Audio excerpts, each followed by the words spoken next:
Hi everyone, welcome back. I'm glad you guys are here. My name is Oshina. I'm sharing about my best fantasy recommendations for this season. I've been doing my best to read through some young adult fantasy to find good, clean ones to recommend to you, and these are the top 4 that I have found. So I have plenty of other recommendations on my channel that I'll link down below, but for now, for this season, for right now, I'm going to be recommending these 4. Stand by them, and they have clean content, they're interesting, they're fun, so I'm going to recommend them now. First one is The Mark of the Raven by Morgan L. Busse. So hopefully you can get your hands on this. I got mine through my library, so I don't have a physical copy to show you, but this is a trilogy and I've only read the first book, but I have heard that it continues to get good. So I would definitely recommend this one. It's such an interesting concept and it has a great faith thread woven through it so that it's seamless. It doesn't feel like misplaced in this fantasy novel. That's what I find sometimes is Christian fantasy doesn't make sense or it's a little too out there, but this one I felt like it was just interesting because you follow this kingdom where the ruling family has the ability to dream walk. So you are following this princess. She's learning how to dream walk for the first time through her mother. Her mother has definitely taken a negative route with dream walking, and she wants to kind of take over all the kingdoms by dream walking into the other kings' minds and like kind of taking over their kingdoms. But the princess is still like pure-hearted and doesn't want to do that. So she's like learning how to do this, and sometimes in the dreams it can feel kind of scary and dark, so keep that in mind. But what I love is it contrasts with the light so beautifully because she does dream walk in like a king or a prince, I forget if it's prince or king, but she dream walks in his mind when he's sleeping, and he is known to like be a follower of the light, which is God. And so in his dream it's just yellow and gold and bright, and she's never felt such joy when she walks in his dreams, and she can see the difference. So it's really cool to see her discover that, and then she meets him in real life and is getting to know him, and it's actually a beautiful story in that way. I did find some of the politics bogged me down, so like it's not a top recommendation, but it is still something that I think is worth trying if that sounds like a good concept to you.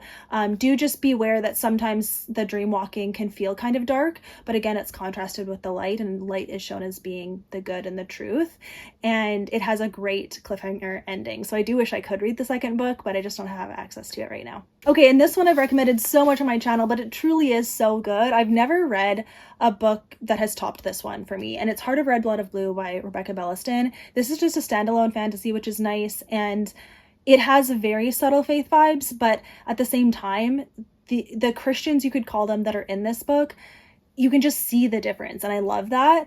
So you follow, again, this princess, and she is the last heir to the throne. Her dad's trying to protect her. She's albino, so she is being hidden away because albinism is just seen as like not good in her kingdom. So her dad is ashamed of her, and he's not a great king. He wants to just kind of use her to make political alliances, and he does arrange for her to marry this older king from another kingdom, and it's not a great situation. There is one scene that was uncomfortable, basically, of this king being like inappropriate to the princess. It doesn't last too long. It's like maybe a page, and it's not super detailed, but it was enough that it made me uncomfortable, just so you know.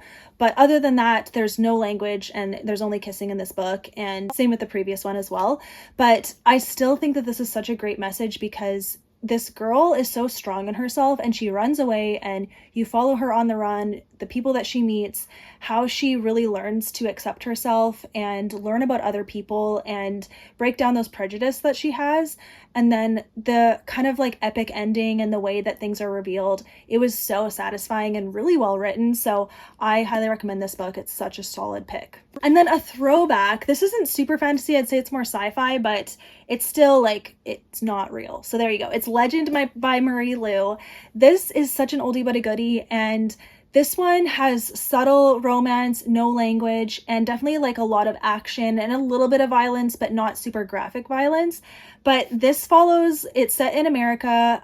There was World War III happened, and half of America is divided. It's actually technically half of California. So there's the West and the East, and the West is what's in control, and they have a government where they're basically suppressing like impoverished people, and they do have a like sickness going around that they're trying to cure. They've limited resources, limited medical, and so a lot of people die from this sickness. And so there's the elite government people that get to just live in luxury, and then like a high poverty line. You follow a girl in the elite side and then a guy or a boy in the poverty side, and he is so interesting the way he thinks. His name is Day, which is fun, and the other girl, her name is June, I think.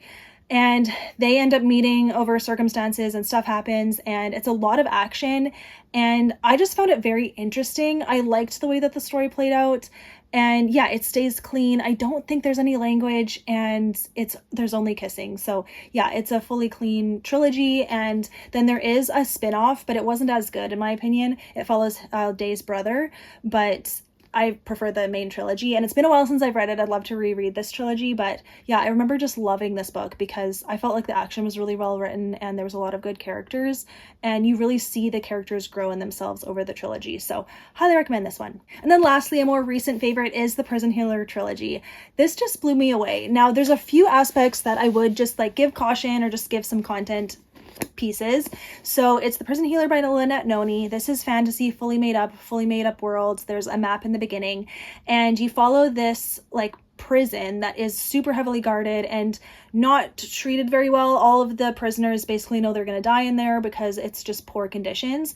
And you follow this girl who is in there with her dad at the very beginning, and then you see like kind of where she ends up. She has an affinity for healing, so she does work in the infirmary, and she is a part of like integrating new prisoners into the prison. So she does meet this guy who takes a liking to her right away, of course. So there is that romance building, but it's quite a slow burn.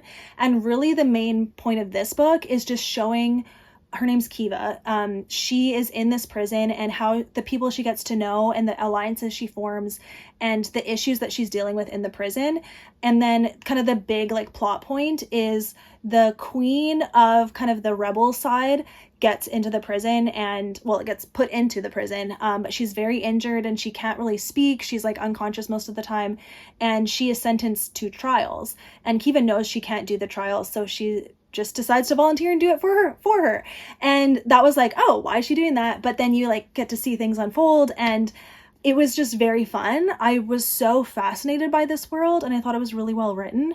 Throughout the series, there are like kissing scenes, but and there's one fade to black scene, I think, as well. But there's no language, and then there is one character who kind of likes guys and girls, and that was it. So yeah, I still would recommend this trilogy. There is a little bit of like magic. Actually, there's a lot of magic because the ruling family has magic that they can control the elements with. So each one has a different element they can control. And that part was actually really fun. I thought it was well used. And then there is kind of like an evil character trying to take over the royal family and, you know, take over. So they're trying to combat that as well. So yes, I really enjoyed this trilogy. I thought it was really well done. I love that the author takes her time to build the characters and build the setting, and I would recommend this one. So there you go. Okay, I tried to recommend those so fast because I just want to give you a good list. I'll write them down below. I'll link all of my other recommendation videos down below. Leave us your top YA fantasy recommendation. Try to have like mild language and fade to black for sure. And thank you so much for watching, you guys. I'll see you in the next one. Bye.